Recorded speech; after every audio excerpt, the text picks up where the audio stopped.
Okay, if you don't have one of these little Hbx 16889 brushless cars yet, you're behind the mark, because these things are unbelievable. Really, I am the biggest fan of these. You just cannot beat the durability, the speed, the rambunctiousness, or the price. It's the cheapest, best 16th scale car, and period. There isn't a better one. Not for $100. You can get these things for $100, sometimes even less. On Amazon, I think they're 100 and something. But you go on Banggood and you get one, because they're so much fun. They just tear it up. And this thing, I have put these spiky little tires on it. You gotta get some of these. They're on Amazon. They're 16 bucks. So you put a set of these guys on this car, and it's unstoppable. I love it. It's, you know, and the reason I have this out here today and not one of my arms is the fact that every time I take my arm out in the cold and snow and wet, I have to tear it apart and clean it, because it'll seize up, it'll lock up, the bearings will go bad. But these things, you just set them next to a heater and, you know, give them a little roll in the process now and then, and, you know, make sure the bearings, but really, if you have to worry about anything, it's going to be the wheel bearings. Now, a while back, I took one of these apart, and I saw that one of my motor bearings, or drive shaft bearings, inside by the diff, was locked up on one side. There's one on each side, and one of them was locked up, so it wasn't doing its job. So every now and then, you do have to take them apart, especially if you drive them out in the wet. But every time I drive those armors out like this, and I leave them to dry, which I don't do anymore, but I have, and I've regretted it, because the next day they're locked up bad. So, but these guys, seriously, get one. There's nothing stopping you. I'm trying to drive one-handed right now, so. But I was sticking this ramp earlier a couple times, you can see. The first time is what made me come out here, because I was standing by the house, and I landed on my back, so I had to come out. But it's actually sunnier out here, so I'm just staying here. Anyway, it's a nice, brisk day, but the sun is out, and anybody who lives in the Northeast knows that as long as the sun is out and it's not too windy, it's a pretty nice day. And tomorrow I'm planning on going to the park with my buddy, and we're going to drive our Arma cars. And we usually don't bring these, well, we bring these out here, but unless some kids are around that want to play, we just drive our Armas. And if a little kid's hanging around and gawking at us, we say, hey, why don't you take one of these to play with? And if it's okay with their parents, we say, you know, it's all right. If they break them, it's okay. They're cheap and fixable, so we try to spread the joy wherever we can.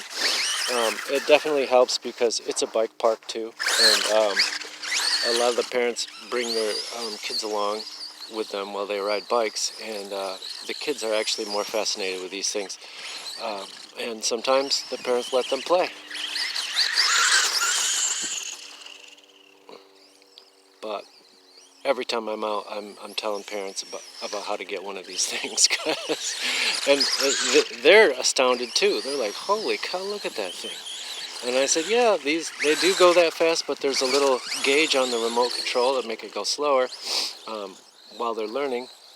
I'm sure they'll figure it out real quick." But I said, I have put this thing 30 feet in the air down on concrete, and the worst that's happened is, you know, the shock will pop out or something like that. You know, something stupid that you can fix. One of the suspension arms, you know. I haven't had anything serious break on one of these things yet. Other than just the other day. It was my fault, though. I put a new motor in one of these. I like these Surpass Hobby. They're 16 bucks on Banggood. These little Surpass Hobby, they're like 3900 kV. And you can run these cars on 3S, but the motor that it comes with is a little chintzy. They're great motors, don't get me wrong, but it can't really handle the 3S. So you stick one of these Surpass Hobby motors in it, and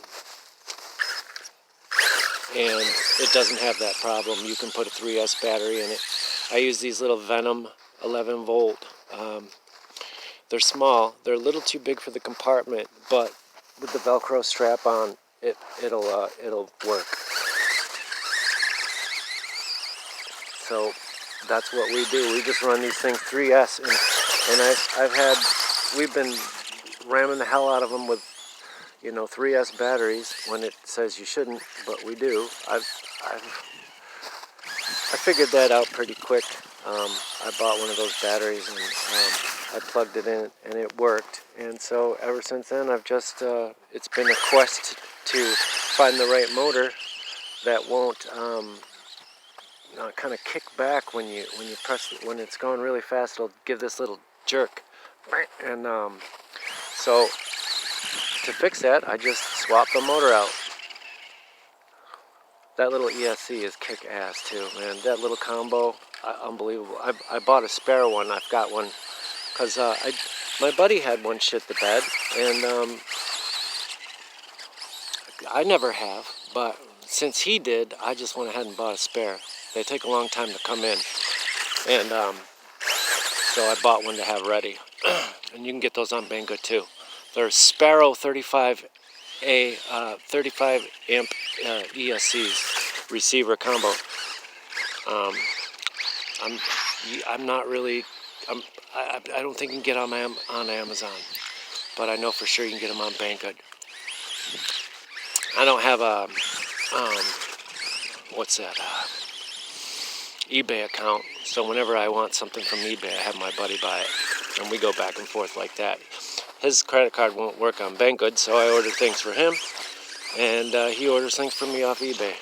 So anyway, my fingers are frozen. I'm gonna go now. See you guys. Push the like button if you enjoy this video.